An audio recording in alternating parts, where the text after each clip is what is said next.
To'rtinchi kurs konchilik elektromexanikasida o'qiysan. Avvalambor rahmat ustoz, shunday tadbirda uyushtirilganligiga. Salomat bo'l. Ishlaringizga undan-da yanada rivoj tilayman. Birinchi navbatda ishlayotgan o'rningiz, darajangizga albatta biz ham havas qilamiz. Alloh sizlarni ham shu kunga yetkazsin. Nasib. Agar ruxsat bersangiz, birinchi navbatda hozir bitiruvchi bo'lgan sababli ham magistratura masalasi bo'yicha savollar bersam. Magistratura yo'nalishi xabaringlar bor. Bizda bor magistratura. Oliy ta'limdan keyingi ta'lim mavjud. Konchilik elektromexanikasi. Konchilik elektromexanikasi bo'yicha magistratura bizda hali ochilmadi adashmasam. Elektromexanika bor. O'sha yo'nalishda. Endi hozir magistraturaga qabulni ko'ryapsizlar. Albatta til bilish bo'yicha sertifikat bo'lishi kerak. Bu demak mustaqil davlatlar hamdo'stligi davlatlarining tilidan tashqari til. Demak bu Yevropaga oid bo'lgan til, okeana davlatlari umuman mana shu chet tillar, bu ingliz tili, ispan tili, fransuz tili, nemis tili, turk tili va hokazo tillar. O'shalarga qarab turib, o'shalarga mos tillardan bittasini sertifikat olish kerak bo'ladi. Albatta magistraturada o'qish bu yaxshi. Chunki bakalavr darajasiga yetish bu ham oson emas. Bunga o'ziga yarasha mashaqqat kerak, o'ziga yarasha mehnat kerak, o'ziga yarasha sabr, chidam, bardosh kerak. Magistratura o'qilgandan keyin yana eshiklar kengroq ochiladi. Bu birinchi navbatda ilmiy ish qilish mumkin bo'ladi. Oliy ta'lim muassasalarida dars berish imkoniyatiga ega bo'lasizlar. Chunki magistrlik darajasini olgandan keyin albatta bosqichlar bor dars berishda ham. Mana shularga keyinroq yo'l ochiladi. Men qarshi emasman, sizlarga omad tilayman bu borada. Marhamat, o'sha til sertifikatini qo'lga kiritinglar. Agarda bo'lsa, bu juda ham yaxshi. Qaysi tildan bo'lishidan qat'iy nazar, boya men sizlarga aytdim, qaysi tillar bo'lishi kerakligini va o'sha mustaqil davlatlar hamdo'stligi ga kiruvchi davlatlardan tashqari o'sha chet tili bilish sertifikati bo'lishi kerak. Bu milliy bo'ladimi yoki bo'lmasa xalqaro bo'ladimi? Uning nimasi yo'q. Chunki milliyni sertifikatini bosqichlari xalqaro sertifikatlar bilan tenglashtirilgan va shunga qarab turib nima qilingan.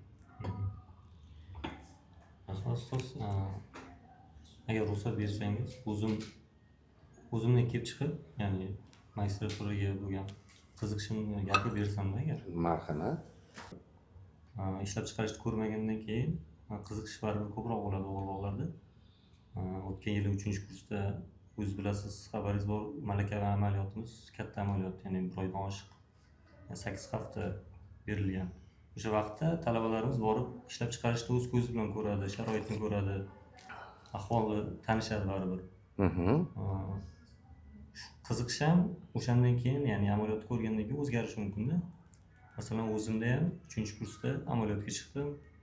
Ishlab chiqarishni bevosita kuzatdim. Undan so'ng xabaringiz bor, yana energiya audit tizimi o'tgan yili. O'zim ham qatnashganman energiya auditda. Qayerlarda bo'ldinglar? Toshkent viloyatida, keyin Andijonda, Olmaliq shaharda bo'ldinglar? Biz talaba sifatida qatnashdik. Guruhda Olmaliq shahridagi elektr tarmoqlar korxonasida. Unda ham anchagina korxonalarga bordik, ko'rdik, kamchiliklarni o'rgandik. Ya'ni ishlab chiqarish haqida anchagina taassurotga ega bo'ldik-da. O'zimda ham o'tgan yiligacha hattoki magistraturada o'qish, ya'ni kelajakda ilmiy ish qilish degan narsaga ikkilanish bor edi-da o'zimda ham. Bu yildan, ya'ni yanvar, dekabr oylarida o'zimda ham qiziqish ortib ketdi. Yanada ishlab chiqarish ko'rgandan keyin magistraturada o'qish niyat paydo bo'ldi-da. Lekin til sertifikatini bilasiz, kechroq boshlab qo'ydim-da ingliz tilini. Yana menga o'xshagan shu magistratura o'qiyman, ilm yo'lida ketaman degan kursdoshlarim ham bor-da. Ular til sertifikatini o'qimagan, yo sertifikati yo'q hozir, yoki tanlagan tili, ya'ni magistraturaga to'g'ri kelmaydigan tillarni ham tanlagan kursdoshlarim bor-da. o'z bilimga ega. Lekin hozir ular magistraturga topshiraman desa, qanaqadir imtiyoz qilsak bo'ladimi? Masalan, magistr o'qish davomida til sertifikatini olishda agar bo'yniga oladigan bo'lsa edi. Endi mana 4 yil o'qiyapsizlar. 4 yil o'qiganlaringda o'sha bakalavr yo'nalishida o'qish yoki magistratura bosqichida o'qish, bularning hammasi bo'yicha nizom bor. O'sha nizomdan biz chiqib keta olmaymiz. Nizomga ko'ra, misol uchun juda bo'lmaganda B1 sertifikat olish kerak. Aslida u C1 bo'lishi kerak, lekin o'sha B1 olinsa yoki B2 olinsa, bu ham hozirgi kunda istisno tariqasida o'tyapti. Nima uchun bu narsa qilindi?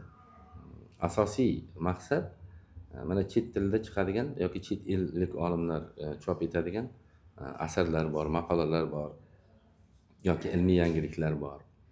Mana shulardan foydalanish maqsadida qo'yilgan. Chunki ko'ryapsizlar, bizga ham chet el texnologiyasi o'zi shiddat bilan kirib kelyapti. Buni agar boyagi talqin qilishimiz to'g'ri bo'ladigan bo'lsa, ana shu shiddat bilan kirib kelayotgan texnologik jihozlarni, umuman texnologiyalarni, asbob-uskunalarni mana shu bitirib chiqayotgan nimalarimiz bilishi kerak. Ertaga magistraturani tugatgandan keyin boya ta'kidlab o'tganimizdek, boya gaplashganimizdek, xohlaymiz, xohlamaymiz, o'sha talabalarga dars berishga to'g'ri keladi. Yoki bo'lmasam ilmiy ish qilishga to'g'ri keladi. Magistratura davomida ham ilmiy ish qilishga to'g'ri keladi. Ilmiy ish qilish uchun tilni o'rganmaslik bu qaysidir ma'noda bizni chegaralab qo'yadi. Ana shu chegaralar bo'lmasligi uchun til sertifikati kerak. Endi biz tomonimizdan yoki filial tomonidan yoki filial direktori tomonidan unaqa imtiyozlar berish kafolati bizga berilmagan. Bu davlat qabul komissiyasi tomonidan o'tkaziladi. Davlat qabul komissiyasi o'sha qo'yib bergan talablarga biz javob beradigan holatda nima qilishimiz kerak? Chunki davlat qabul komissiyasi respublikadagi barcha oliy ta'lim muassasalariga qo'ygan talab. Bundan biz chiqib keta olmaymiz. Hurmat qilaman har bir talabani, har bir insonni, har bir yoshni qaysi sohada bo'lishidan qat'iy nazar fikrini va o'z oldiga qo'ygan maqsadi. Lekin o'sha maqsadga qo'yish uchun ayrim yo'lni bosib o'tish kerak va bosqichlarni bosib o'tish kerak. Buni chetlab o'tish to'g'ridan to'g'ri aytganda mumkin emasda. To'g'ri tushuninglar, ularga ham to'g'ri tushuntirish kerak. Endi men balkim ular bilan suhbatlashgan paytida ular shu savolni berar, balkim bermas, chunki tortinchoqlik bor, qanaqadir bir nimani saqlash bor, masofani saqlash bor, o'rtada nimalarni. Ko'pincha men mana talabalar bilan uchrashgan paytimda shunaqa savollar bo'ladigan bo'lsa javob beraman, lekin bunaqangi sizlarga o'xshagan aniq va tiniq savol berilmayapti. Mana bunday bo'lsa bo'ladimi deb. Shuning uchun demak o'sha talablarga javob beradi oladigan darajada bo'lishimiz kerak. Shunday bo'lmasa bo'lmaydi. Mana aytdinglar hozir, o'sha energiya auditda yurdik dedinglar, keyin borib o'sha sohaga oid bo'lgan, sohaga taalluqli bo'lgan korxonalarni ko'rdik dedinglar. Korxonalarning muammosini o'rgandik. Dedinglar, bu yaxshi. Chunki davlatimiz rahbari muhtaram prezidentimizning ham talabi shundan iborat. Hozir biz tayyorlayotgan muhandislar ertaga o'sha yetuk kadr bo'lsin, o'zini sohasini bilsin. Nima uchun mana shu amaliyotlar kengaytirildi yoki ko'paytirildi? Bunga sabab o'sha talabalarimiz borib o'sha amaliyotda ishlab chiqarish korxonalarini ko'rsin, ishlab chiqarish korxonalaridagi muammolarni o'rgansin va shularning yechimini topish yo'llarini qidirib topsin degan. Mana sizlar aytyapsizlar, hozir muammolarni ko'rdik deb turib, mana eng har bir narsada ham odamga qiziqarli bo'lgan yoki qiziqtirgan jabhalar bo'ladi yoki savollar bo'ladi. Lekin shunday savollar bo'ladiki, yurakni jiz ettiradi. Qani men mana shu muammoni hal qila olsam? Qani shu muammoni yechimini topa olsam? Yoki mana bu muammoni yechimini topish mumkin-ku. Men buni ko'rib turibman.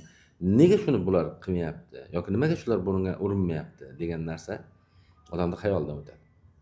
Mana shunaqangi muammolarga duch keldinglarmi? Yechimini topsa bo'ladigan, sizlar yechimini topish kerak bo'lgan yoki bo'lmasam hozirgi kunda o'shani yechimini topsa sohada burilish bo'ladi va burilish natijasida rivojlanish bo'ladi. Kelinglar endi bevosita sizlarni nimalaringga kiraylik, sohalaringga.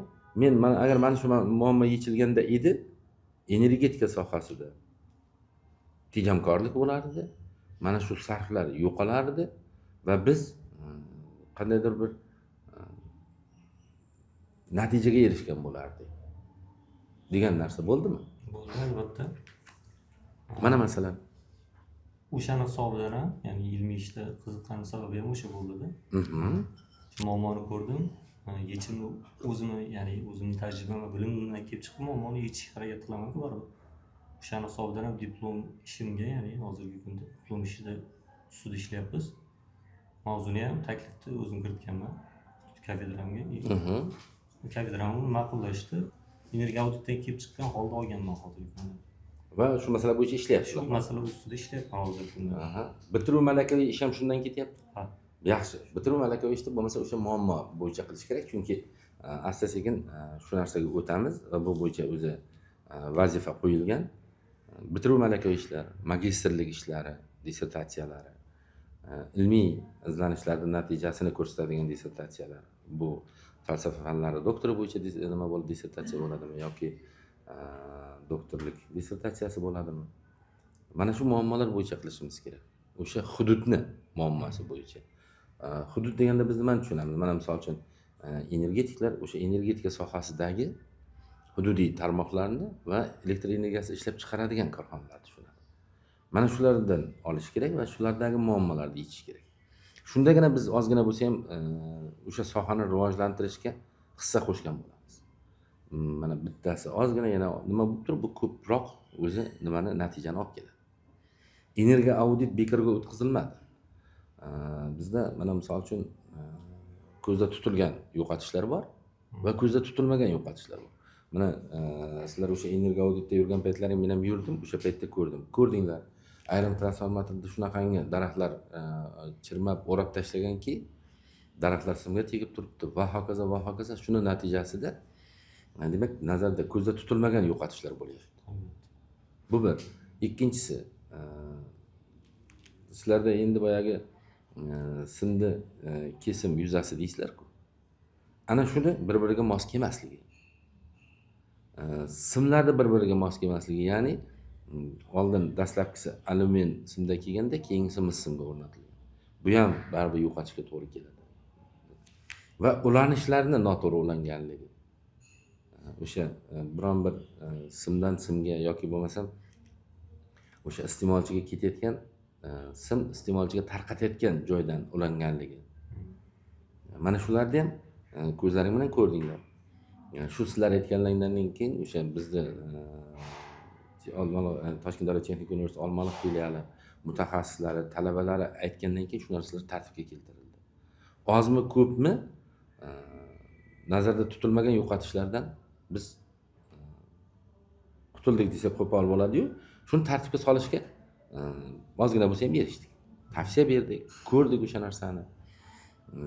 Yoki bo'lmasa mana o'zlaring ko'rdinglar, ayrim joylarda simlar uzilib qolganda o'sha bo'yicha qaralmagan. Lekin o'sha simda top bor. Mana shunaqa narsalarni ham ko'rdik-ku. Chiqqan paytimizda, qaragan paytimizda tavsiyalar berdik. Ayrim joylarda to'g'ri ozgina tortishuvlarga sabab bo'ldi bu. O'shani yechimini topish uchun, yechimini nima qilish uchun ko'rsatib berdik. Mana shuni qilinglar, shuni qilinglar. Buni asosan sizlar qildinglar, o'zlaringiz ustozlaring bilan, o'sha mutaxassislik bo'yicha nima qilayotgan ustozlaring bilan. Biz endi nazoratini olib bordik. Mana shu narsalar ham ko'rdinglar, qanchalik foyda keltirdi. Boyagi aytayotgan muammolar bundan ham ko'proq foyda keltiradi. Shu nuqtai nazardan nima qilish kerak? Yana mana sizlar endi yosh jihatidan o'zlaringizning kursdoshlaringga ancha-muncha to'g'ri kelasizlar-da, mos kelasizlar. Yosh katta odamga ayrim narsalarni aytish erishday tuyuladi. Men bu narsani aytsam bitta kulmaydimi deb turib. Aslida o'zi shundan qo'rqmaslik kerak. Shuning uchun mana sizlarda qanaqangi o'qish davomida, misol uchun 4 yil o'qiding mana. 4 yil o'qigan paytingda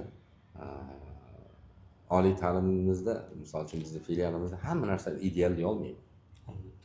qayerdadir kamchilik bor, qayerdadir nuqsonlar bor, qayerdadir e'tiborga molik bo'lgan joylar bor, e'tibordan chetda qolyapti. Mana shular bo'yicha ham sizlardan men eshitishni xohladim va shular bo'yicha ham fikrlaringni bilishni xohladim. Bitirib ketasizlar. Sizlardan keyin ukalaring kelar, singillaring kelar yoki bo'lmasam qarindoshlaring kelar, mahalladoshlaring kelar. Mana shularga erta bir kun nima deydi? Sizlarda bo'lgan kamchiliklar o'shalarda e'tirof etilmasligi uchun yoki shularda bo'lmasligi uchun yoki sizlar qilgan kamchilikda ular yo'l qo'ymasligi uchun nima an'analaring bor? Takliflaring menga misol uchun. Domla mana shu narsani qilsak shunday bo'lardi. Biz paytimizda mana shu narsa bo'lmadi, agar bu bo'lganda biz bundan ham yaxshiroq bo'lgan bo'lardi. Bundan ham yaxshiroq narsaga yetyapti. To'g'ri, filialimiz yosh. Asta-sekin o'sib kelyapti. Ko'pchilik narsalarda erishdik mana shu 8 yil davomida. Ko'pchilik narsalarga mana olib keldik laboratoriya uskunalarni. Mana o'zlaring ko'rdinglar, o'sha energiya audit bo'yicha narsalarni sotib oldik. Shu paytgacha indamay yurdik-ku. Aytilgandan keyin, topshiriq berilgandan keyin, borib ko'ringlar degandan keyin, borib o'zimiz ko'zimiz bilan ko'rgandan keyin va o'shanga biz duch kelganimizdan keyin mana shu muammoli holatlar bo'lganligi uchun biz ayrim asbob-uskunalarni sotib oldik. Va shular orqali endi energiya audit o'tkazish bizga ozmuncha yengillashdi. Hali yana sotib oladigan narsalarimiz bor. Ularni ham asta-sekin sotib olamiz. Mana shunaqangi narsalardan nimalarni ayta olasizlar? Rahmat. Hozirgi kunda o'zimdan kelib chiqqan, ya'ni 4 yil davomida, 8 yil davomidagi anchaginasini ko'rgansiz yangilangan jihozlarda men 4 yil davomida ham anchaginasini ko'rdim-da. Agar o'zimdan kelib chiqadigan bo'lsam, hozirgi kunda anchagina yaxshida, dars o'tilishlari ham, laboratoriya jihozlari ham anchagina yaxshilanganda. Hattoki o'zimiz o'zaro kursdoshlarimiz bilan hazillashamiz-da. Hozir institutga kirib qolganimizda yoki universitetga hozir kirganimizda mazza o'qirdik degan narsani o'zimiz o'zaro hazillashamiz. Sababi hozirgi sharoit, ko'rayotgan laboratoriya jihozlarimiz u fanlar qisqartirilganligi haqida ham xabarimiz bo'ldi. O'qish tizimi yengillashgani, ya'ni abitdan keyin, ya'ni o'qish tizimi bor edi oldimizda. Biz o'zimiz ham abitdan keyin o'qiganmiz o'sha vaqtlar. Hozir hamma kunduz o'qiydi bizda. Sharoitlar ancha yaxshilangan tomonlama. Rahmat. Lekin laboratoriya jihozlarimiz sal zamon talabiga qaraganda sal eskiroq-ku, lekin bor. Agar iloji bo'lsa, shuni kelajakda yanada takomillashtirish, yangilash maqsadlari qo'yilsa yaxshi bo'lardi degan taklif qilishim mumkin. Keyin yana biz ya'ni 2-3 kursda, bilishimiz 2-3 kurslarda o'zimiz laboratoriya jihozlari yasashga ham yordam berganmiz. Bu fondda esa endi professor o'qituvchilarim bilishini xohlamasdim, lekin o'zlari yonimdan qilishadi ko'pincha. Ya'ni o'zlari yonimdan bizga ham aytishadi, ya'ni o'zim beraman pulni, harakat qil, yasa, ishla ustida deb turib, mablag' tomonlama o'zlarining yonidan bo'lsa ham yordam berishadi. Shuni kelajakda shu kafedrani qanaqadir fondini yaratish mumkinmi yoki fondi bormi o'zi degan taklifim bor edi. Bunaqa fond yo'q. Albatta, men bundan xabarim bor. Professor o'zlari nima qilgandan keyin o'sha nimani yasab bo'ladi. Deylik, stent yasaydimi yoki laboratoriya o'tkazadigan biron bir jihozmi, uskunami yasagandan keyin o'sha yasab bo'lib, o'zini natijasini bera boshlagandan keyin ularga rag'batlantirish usulida nimalar qoplab beriladi va ularni ishini ozgina bo'lsa ham moliyaviy biz qo'llab-quvvatlaymiz. Bu narsa bor. Nima uchun u oldindan qilinmaydi deydigan bo'lsa, bizda o'sha sarf qiladigan yoki bo'lmasam bizda moliyamizda sarf xarajatini o'zini smetalari bor. Ana shu smetalar bo'yicha biz sarf xarajat qilamiz. Ayrimlariga endi o'sha smetaga kim qo'ydirgan bo'lsa, bularga o'zi pul nima qilib beriladi. Ajratiladi, bu bo'yicha o'sha nimalar qilinadi. Lekin ayrimlari bilasizlarmi nima? Odamga g'oya favqulodda keladi. Favqulodda mana shu yurgan paytida yoki bo'lmasam ko'rganlarini tahlil qilib, ko'rganlarini o'zicha bir-biriga solishtirib, keyin yo'lda ketayotgan paytida birdan g'oya kelib qoladi, o'sha g'oyani qilgisi kelib qoladi, keyin shijoat bilan o'sha narsa boshlanib ketadi. U paytda nima kutib turilmaydi. Buni nima deymiz? Ozgina o'zini ishiga bo'lgan sadoqat deymizmi? Bu ana shu to'g'ri keladimi bilmayman. Yoki bo'lmasam jonkuyarlikmi, fidoyilikmi? Mana shularni hammasini jamlangan holatda o'sha professor o'qituvchilar o'sha narsani qiladi. Men ham ko'pincha aytaman, endi bu narsani qilmaslik kerak, chunki professor o'qituvchi olayotgan oyligidan chegirib qolib, mana shu narsani sotib olib kelib qilayotganligi bu yaxshi narsa emas. Lekin ayrim professor o'qituvchilarimiz aytamizki, boyagi sodiqlik, kasbiga bo'lgan sadoqat, o'sha kasbiga bo'lgan fidoyilik shu narsani qilishga ularga turtki bo'ladi va undaydi. Shuni natijasida qilinadi. Keyin baribir biz buni nima qilib beramiz? O'sha moliyaviy jihatdan o'sha rag'batlantirish ishlarini olib boramiz. Chunki ular o'sha narsani ko'rsatib bergandan keyin biron bir fandan o'sha nima bo'ladigan bo'lsa, laboratoriya mashg'ulotlari bo'ladigan bo'lsa, yoki bo'lmasam amaliyot mashg'ulotlari bo'ladigan bo'lsa, o'sha shu nimada foydalanilgandan keyin buni moddiy tomondan foydasini emas, ma'naviy tomondan foydasini hisoblashimiz kerak. Chunki mana bitta gruppada deylik 15 ta bola bor. O'sha 15 ta bola mana shu narsani o'rgandida, erta bir kun qo'li kelgandan keyin xohlagan joyiga borib shuni ishlata oladi. Bu demak baribir boylik bizga. Baribir kelayotgan foyda. Chunki talaba shuni o'rgandi.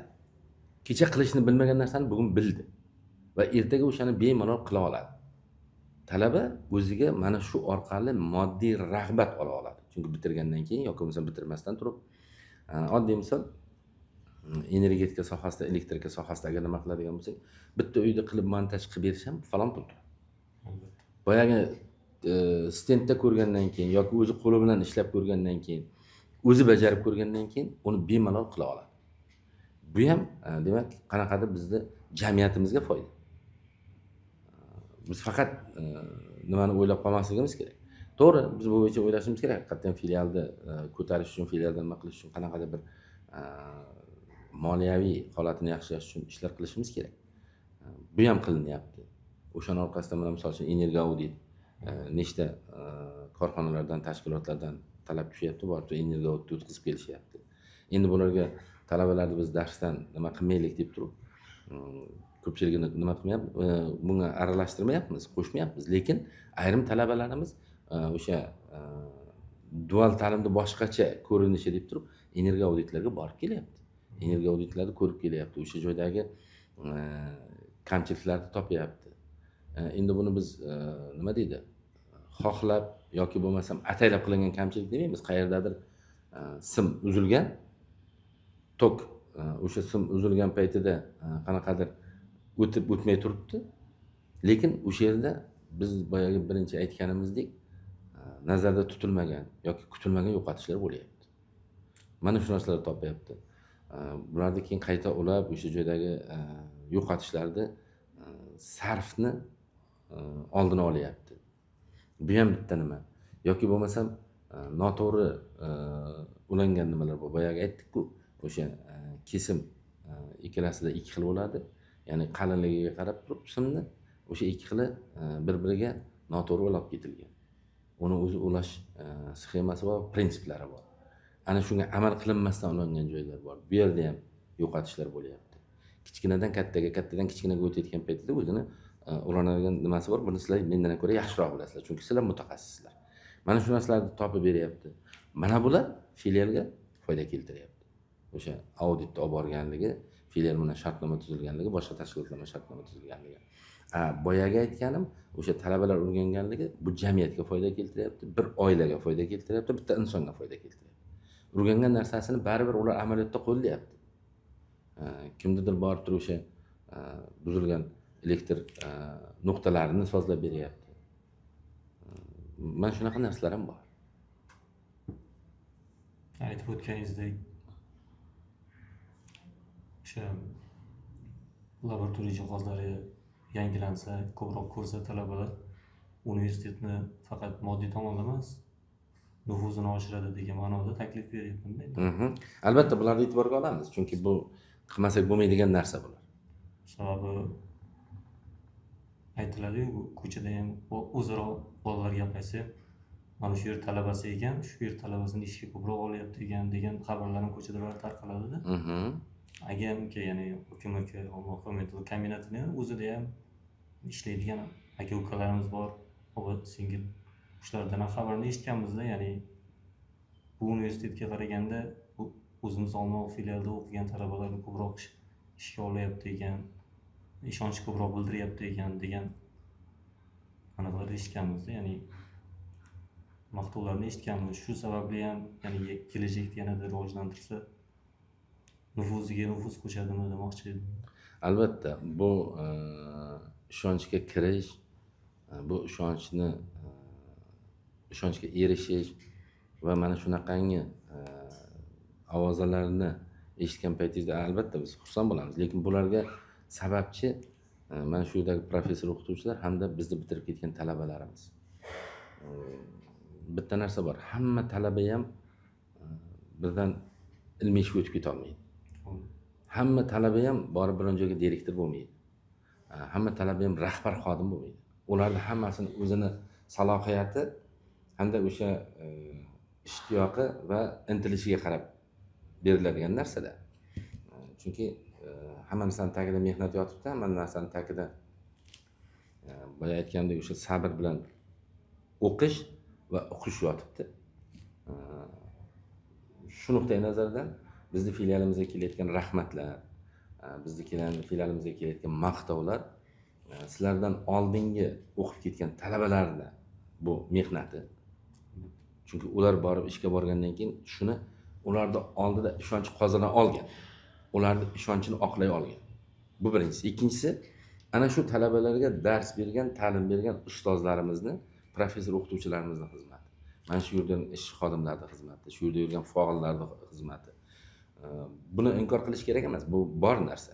Chunki bitta odam hech narsa qila olmaydi. Aytadi-yu, yolg'iz otni changi chiqmas, changi chiqsa ham donga chiqmas deb. Shunday bo'lgandan keyin bu jamoani yutadi. Ana shu jamoada ishlayotgan professor o'qituvchilar mana shundan xursand bo'lishadi. Bizning talabalarimiz bizga mana shunaqa rahmat olib kelyapti deb turib, ikkinchi tomoni bo'lganda nima qilardik? Buni aksi ham bor-ku.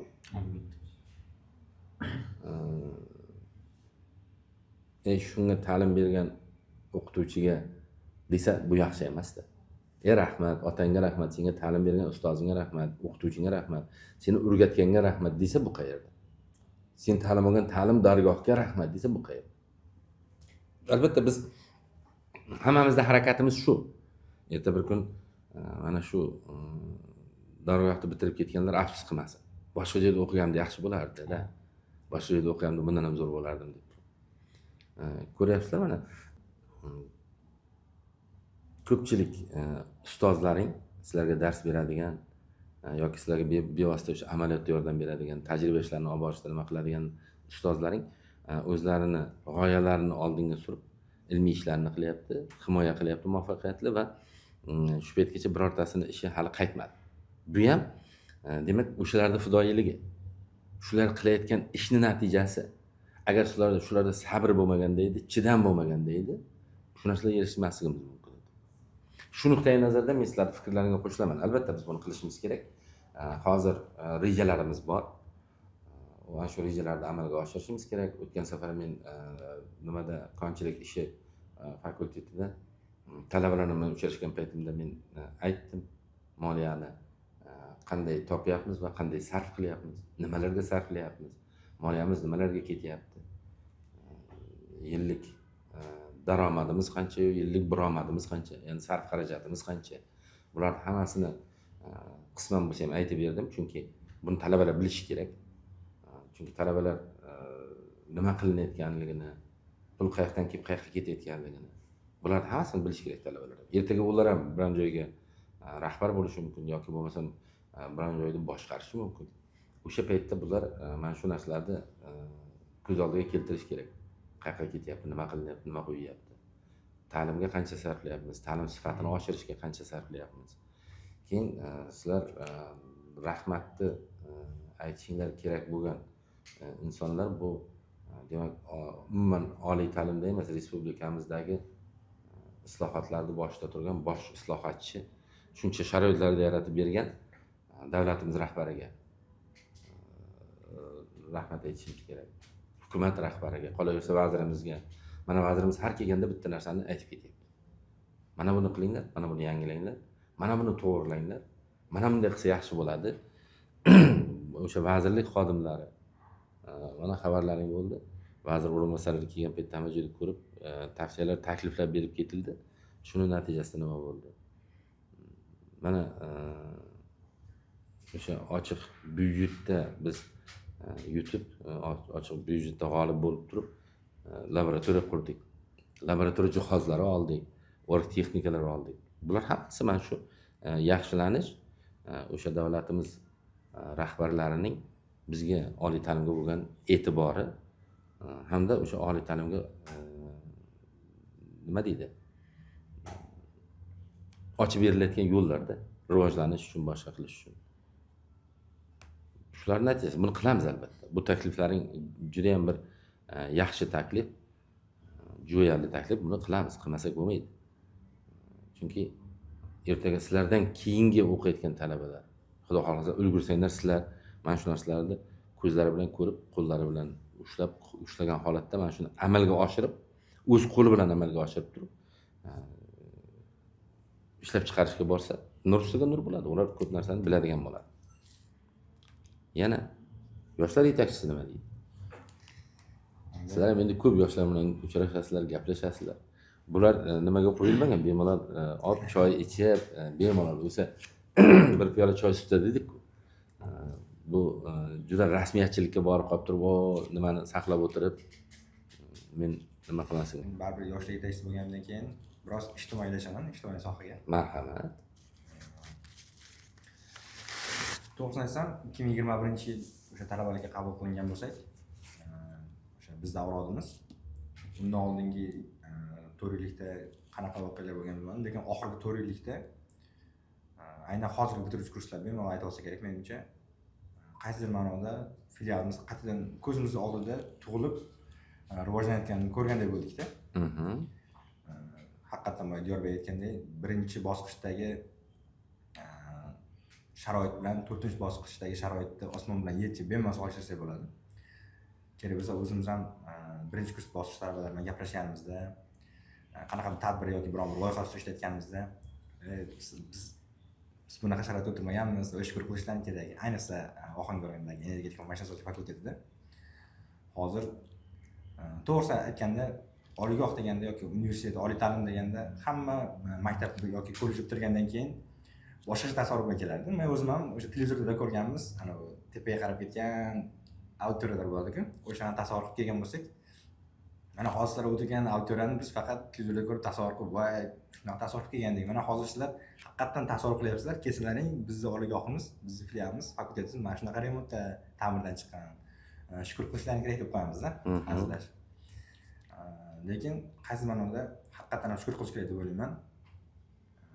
Ancha mehnat yotdi deb o'ylayman. Buni tagida bu darajaga olib chiqish, o'sha chiqqan darajada ushlab turish ham oson narsa emas. To'g'ri, boshida bilmagan bo'lishimizga, lekin mana vaqt o'tgan sari sekin-sekin bilib, tushunib, qadriga yetib boryapmiz.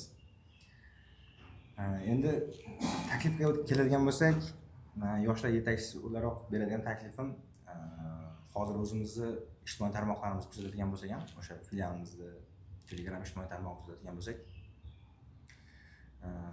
juda ko'p xabarlar kelyapti, ko'p tadbirlar qilinyapti. O'sha tadbirlarni takliflarni optimallashtirish. Qo'pol qilib aytganda, hozir talabalar orasida xohlaymizmi yo'qmi, teshik quloq eshitadi. Ko'ngli qolganda, xohlamaydi. Yana shunaqa tadbirmi, yana shumi, yana shunaqa xashak tadbirlarmi degan qarash bo'lib qolyapti. O'shaning uchun ko'p tadbirlarni optimallashtirib, o'sha yaxlitoqlarga keltirib, o'sha ijtimoiy tarmoqlarimizda ham kerak bo'lsa, o'sha aynan ijtimoiy Telegramdagi kanalimizda texnika sohasida faoliyat yuritamiz. Texnikaga ko'proq urg'u berish kerakmi degan fikr o'tyapti. Chunki men o'zimni ko'rsatdim boshqa texnika sohasida faoliyat yuritadigan oliygohlarda, to'g'ri O'zbekistondagi emas. Men masalan Missisni Telegram kanalini ko'rsatdim. Bor ularda ham mana shunaqa ijtimoiy tadbirlar, ulardan ijtimoiy yoki ma'naviy tadbirlarni uzib qo'yish kerak demoqchi emasman. Lekin tarozini, pallasini imkon qadar me'yorda teng ushlashga harakat qilish kerak deb o'ylayman. Chunki talabalardan shunaqa taklif kelib tushyapti-da. Texnik sohasidan qilamiz, faqat ma'naviy bo'lib qolmasin degan takliflar kelib tushyapti bizga. Men o'zim ham mana shu narsadan tarafdorman. Keyin yana bitta narsani aytmoqchi edim. Endi juda katta bo'lmasa ham, ozgina bo'lsa ham mana shu 4 yil mobaynida mana shu yerda o'qidik. Bir qancha tadbirlarda, bellashuvlarda qatnashdik. Zarra miqdorida bo'lsa ham mehnatimiz singdi. Endi hozir ortga qaraydigan bo'lsak, ko'plab mana shunaqa tanlovlarda, tadbirlarda qatnashadigan, o'sha oliygohimizni bayrog'ini, sha'nini ko'tarib ketgan bitta avlod bitirib ketyapti ekan men nazdimda. Albatta bu o'zim uchun qandaydir bir faxr. Mening safdoshlarim, men tengdoshlarim bir safda yurib, mana shu oliygohni sha'nini himoya qildik, bayrog'ini ko'tardik. Qo'limizdan kelganicha nasib qilgan darajasida natijalarga erishdik deymiz-ku. Bu mana shu taraf xursand qiladigan bo'lsa, xafa qiladigan tarafi biz bitirib ketganimizdan keyin shuncha qilingan mehnat havoga uchib ketishini yoki orqaga qarab ketishni xohlamagan bo'lardim. Shu bizdan keyin ham endi ishonaman albatta qolgan talabalarga ham bizdan keyingi ukalarimiz, singillarimiz qo'llab-quvvatlashingizga. Aytmoqchi bo'lgan narsam, qaysidir ma'noda qayerga boradigan bo'lsak, qanaqa bellashuv bo'lishidan qat'iy nazar yoki qanaqa yig'ilish bo'ladigan bo'lsak, o'sha 2021-yilga qaraganda hozir Toshkent viloyati miqyosida ham, respublika miqyosida ham bizni oliygohimizni tan olishyapti. Islom Karimov Olmoq desak, shu orqamizda pichir-pichirlar bo'lyapti. Islom Karimov Olmoq bo'llari keldi. Yoki yonida o'tirib qolsak, bizni aynan mana shu Islom Karimov nomidagi Tilto Olmoq filiali talabasi ekanligimiz yoki o'sha oliygoh jamoatligimizni bilmayapti. Olmoq filiali bolalari kelibdi, ular yaxshi narsa olib chiqadi, yaxshi narsa olib keladi. O'tgan safar boshqa narsa olib kelgan, mana shunaqa olib kelgan deb kutib, umid qilib, qaysi ma'noda qo'rqishyapti ham. Shu umid qilib qolgan bo'lardim. Bizdan keyin ham shu belni mahkam bog'lab shu maqomda ushlab turishni albatta mana bu talabalar teatri jamoasiga keyin endi kichkinagina bo'lsa ham bir cholg'u asboblari bo'yicha ansamblimiz bor. Ularga men o'zimni minnatdorchiligimni bildiraman, chunki bular juda ham faollik bilan hamda faqatgina filialimiz jamoasini emas, Olmaliq shahar aholisini e'tiboriga tushdi. Kecha Navro'z bayrami o'tkazilgan paytida o'sha viloyat turli nuqtalaridan kelgan tomoshabinlar deymizmi yoki o'sha viloyat aholisiga ham ancha-muncha o'zini nimasini ko'rsatishdi. Ular ham xursand bo'lib ketishdi. Texnika yo'nalishida o'qib mana shunaqa holatga keldi deb turib, shu holatdagi nimalar bor ekan deb turib, keyin mana rejalarimizdan bir qismidan sen xabardorsan, ayrimlaridan xabardor emassan. O'sha milliy cholg'u asboblar ansamblini tuzish nimasini qilganmiz. Sentyabrdan xudo xolasa bizni mana cholg'u asboblarni chaladigan, cholg'u asboblar bilan ishlay oladigan talabalarni yig'dik ularni. Tanlov e'lon qilgandik, o'zlari kelishdi, shularga nima bo'ldi? Bu narsamiz bor. Mana bitta o'sha talabalar teatr studiyasida nima qiladigan faoliyat yuritayotgan bitta yigitimizni o'zi bitiruvchi kurs bo'lganligi uchun hozirdan ishga oldik, yarim stavka. U ham o'sha ma'naviyat bo'limida ish faoliyatini olib boryapti. U o'zini jamoasini shakllantiryapti. Qolaversa Abduhalil o'zini jamoasini shakllantiryapti. Mana bir emas ikkita o'sha gitara chalib yoki bo'lmasa cholg'u asboblarni chalib qo'shiq aytadigan yigitlarimizni topdi. Ularni ozgina bo'lsa ham sayqallab o'sha ertaga o'zida o'rinbosar tayyorlayapti. Energetika mashinasozlik fakultetida mana professor o'qituvchilarimizdan o'zlari yangi ovozlarni topyapti. Endi ular albatta hozircha o'sha taqlid yoki bo'lmasa o'zidan oldingi san'atkorlarda kimlarni xush ko'radigan bo'lsa, o'shalarning qo'shiqlarini aytib nima qilishyapti. Abduhalil o'zini qo'shiqlarini yaratdi mana bir ikkita. Men shu narsalarni qilyapman. Men boyagi fikringga qo'shilgan holatda albatta sizlar yordaminglarda, sen, Abduhalil, Bunyod yordamida bu narsani davom ettirishni juda xohlardim. Abduhalil hozir magistraturada o'qish istagini bildirib yuribdi. Yoki ikkinchi mutaxassislikda o'sha san'at sohasidagi ikkalasini har ikkala nimasini qo'llab-quvvatlayman. Chunki uni niyati shu, uni istagi shu. Agar magistraturada o'qisa, bizga yaxshi tomoni filialimizda yana 2 yilga demak o'sha san'atkor bir yigitimiz shu yerda bo'ladi. Ikkinchi mutaxassislikda o'qiydigan bo'lsa, sirtqida o'qiyman deyapti. Baribir o'sha filialda qolib ishlayman degan istakni bildiryapti. Bu ham yaxshi. Chunki o'qishdan bo'sh paytlarida mana shu yerdagi talabalarni tayyorlab, yanada bularni sayqallashga uni hissasi qo'shilardi. Va men bunga ishonaman, u shu ishni qila olishiga. Shunday ekan, boyagi umiding kuch emas. Chunki biz nimalar bilan gaplashyapmiz talabalar bilan. Talabalarda ham ishtiyoq baland. Bu yerda shunday ish qilsa bo'lar ekan-ku, mana bunaqa cholg'u asbob bor ekan-ku. Texnika sohasida bo'lsa ham mana bu narsalarni qilyapti ekan-ku degan birinchi ko'rgan paytida ozgina hayrat, keyingi nimasida esa shunga ko'nikish bo'lyapti va shunga kirish bo'lyapti. Mana o'sha klarnet chaladigan yigitimiz qanday nima qilyapti, u o'zi topyapti o'sha cholg'u asboblarni chaladiganlarni. Yoki bo'lmasam boya yuqorida sanab o'tganimiz mana Ashurova teatr studiyasida qanday o'ynayapti, keyin qo'noqlar va zukkolarga qanday tayyorgarlik ko'rdi. Bular nimasi? Ular ham o'ziga izdosh tayyorlab boryapti. Endi hozircha ko'rsatmay turibmiz. Ular toza o'sha darajaga yetib olsin. O'sha yetgandan keyin mana shu narsani nima qiladi? Bu borada yigitlarimiz ishlashyapti. O'sha direktorning birinchi o'rinbosari, yoshlar va ma'naviy masalalar bo'yicha. Keyingisi o'sha ma'naviyat bo'limida ishlayotgan yigitlarimiz, qizlarimiz. Keyin o'sha ma'naviy ishlar bo'yicha, ma'naviyat ishlari bo'yicha dekan o'rinbosarlari mana shu narsalarni nima qilyapti. Ular o'sha yoshlar bilan ishlashga bevosita mas'ul bo'lganligi uchun ularni izlab, topib, shu to'g'ri yo'l ko'rsatishga harakat qilishyapti. Bular albatta o'zining natijasini beradi. Lekin baribir boyagi aytganing bu pokoleniya tugatib ketyapti. Juda ham iz qoldirdi bular.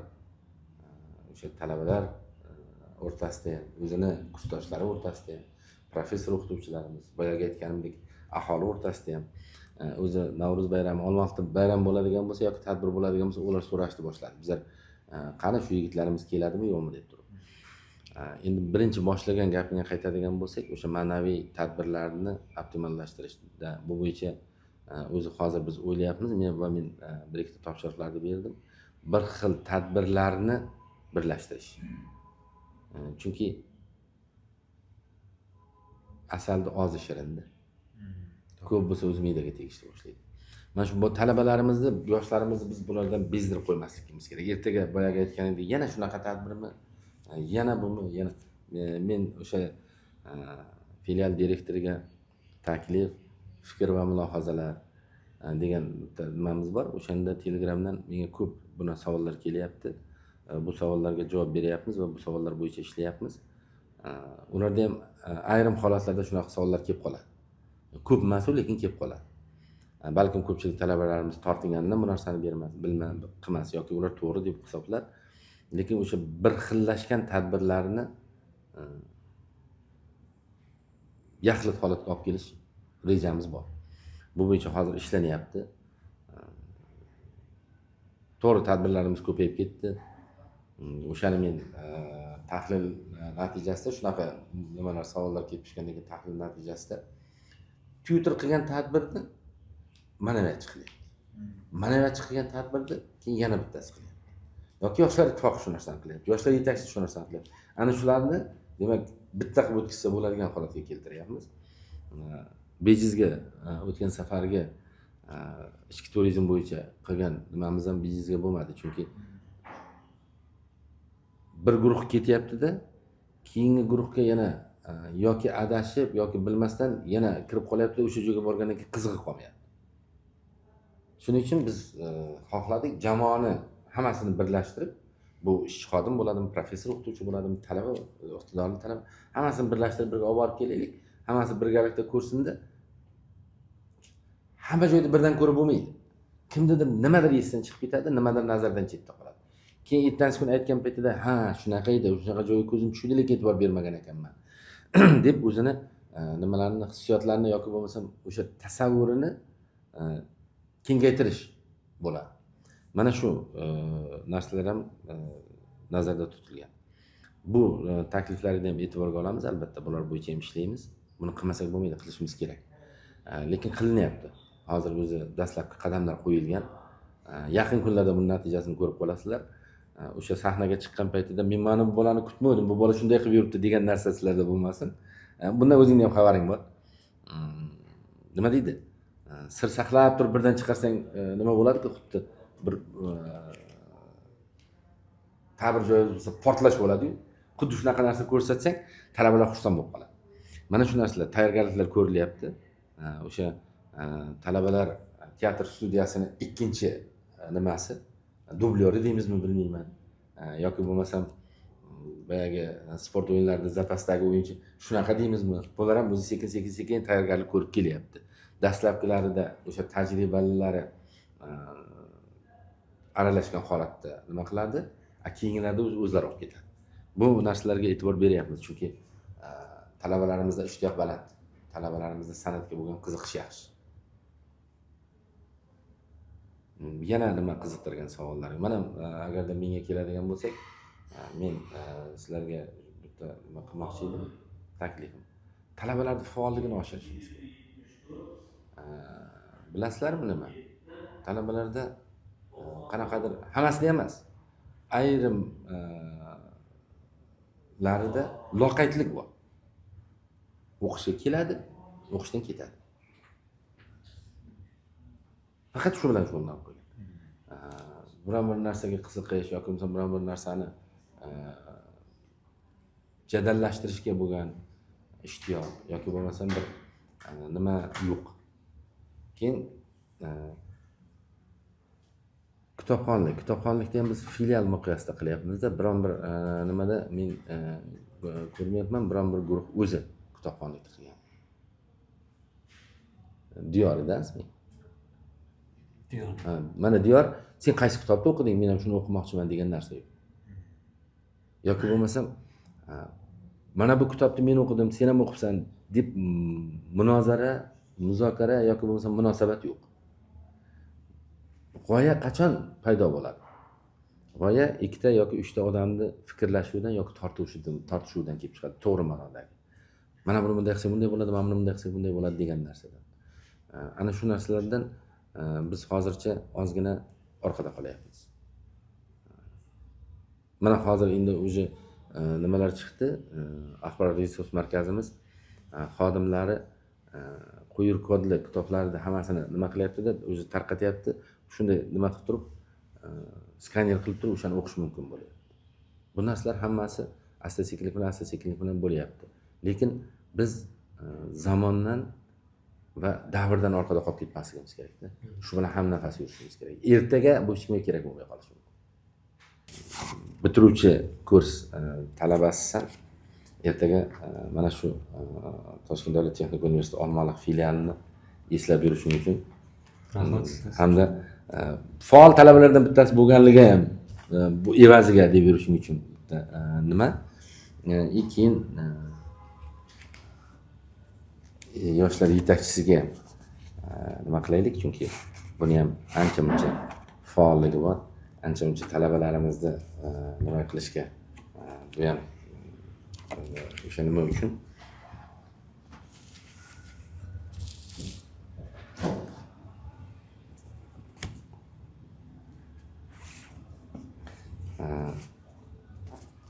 har qanday odam birovga kitob tavsiya qilayotgan paytida yoki kitob berayotgan paytida o'sha o'zi o'qib turib qanaqadir bir nimaga erishgan bo'lsa shularni beradi. Shuning uchun mana shu ikkita badiiy kitob ham senga ertaga nima qilgan paytida, o'qigan paytingda biron bir nima olsang, shundan o'zingga qandaydir bir ko'nikma olsang yoki bo'lmasam yaxshi tarafini olsang, bu ham bir ajoyib narsa. Bu ham senga suhbatimizni qanday davom ettiramiz? Yana nimalarni xohlovdinglar? Ruxsat bersangiz yana savollar bor. Marhamat. O'zingiz aytib o'tganingizdek, elektron kitoblar bo'yicha ham aynan o'zimizni kafedrada ishlaganman. Kafedramizni devori qismiga, ya'ni banner o'qituvchilarimiz bilan birga bannerni ham chiqazganmiz, ya'ni o'zimizni kafedrada o'tiladigan 1-kursdan soat 4-kursgacha bo'ladigan uslubiy ko'rsatma bo'ladimi, amaliy mashg'ulotlar kitobi bo'ladimi, o'sha kitoblar QR kodini yaratib osib qo'yganmiz devorga, ya'ni Telegram guruhini kanalini ochganmiz, kanalga joylaganmiz, ya'ni talabalar borib agar qaysidir adabiyot kerak bo'ladigan bo'lsa borib skanner qiladi, keyin to'g'ridan to'g'ri o'sha kitobga o'zlari yo'lda oladi, ya'ni havola orqali kira oladi. Bu aytgan ish taklifingiz bo'yicha ish boshlaganmiz. Yaxshi. Yaxshi. Bu ishlarni ko'ryapman. Keyin mana xabarlaring bo'ldi. Filialimizda ishlab nafaqaga chiqqan yoki bo'lmasam bu yorug' dunyoni tark etgan professor o'qituvchilarimiz uchun shularda nimasiga auditoriyalar qilyapmiz. Mana shularga ham talabalar imkon darajasida o'zini hissasini qo'shsa qaysi ma'noda? Bu yerga bir narsa olib kelib qo'yish yoki nima qilish kerak emas. Mana shularni o'rganib, shularni yanada rivojlantirib, qilgan ishlarni davom ettirib, bu bejizga emas. O'sha professor o'qituvchilarimizni filialga ancha-muncha mehnat singan. Talabalarga qancha o'sha o'zini halovatidan kechib nimalar qilgan, darsga tayyorgarlik ko'rgan, dars o'tgan, bilim bergan. Mana shu narsalarni ham nima qilish kerakda? Talabalar o'rtasida ozgina targ'ibot qilib, ularga mana shu narsani o'rgan, shunday bo'lishi kerak, mana shunday degan narsalarni ham qilish kerak. Men bu fikrdan xoliman. Bu yerga talabalar kirmayapti demayman, kiryapti.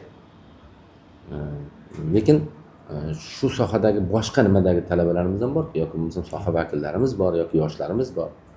Mana shularga nima qilish kerak? Yana qanaqangi savollar, masalan? Ya'ni bakalavrni bitirgandan so'ng talabalarimiz ya'ni ish bilan ta'minlashi to'g'risida savollarimiz. Bizni aynan filialimizda qaysi yo'nalishlarga shartnoma bor, ya'ni qaysi korxonalar bilan yoki bor bo'lsa qaysi yo'nalishlarga, agar bo'lmasa kelajakda rejalar bormi shartnoma qilish? Xabaringlar bor. Biz asosan Toshkent viloyatidagi sanoat korxonalariga nima yetkazamiz? Kadr yetkazamiz. Olmaliq kon-metallurgiya kombinati bilan hozir hamkorligimiz ancha yaxshi.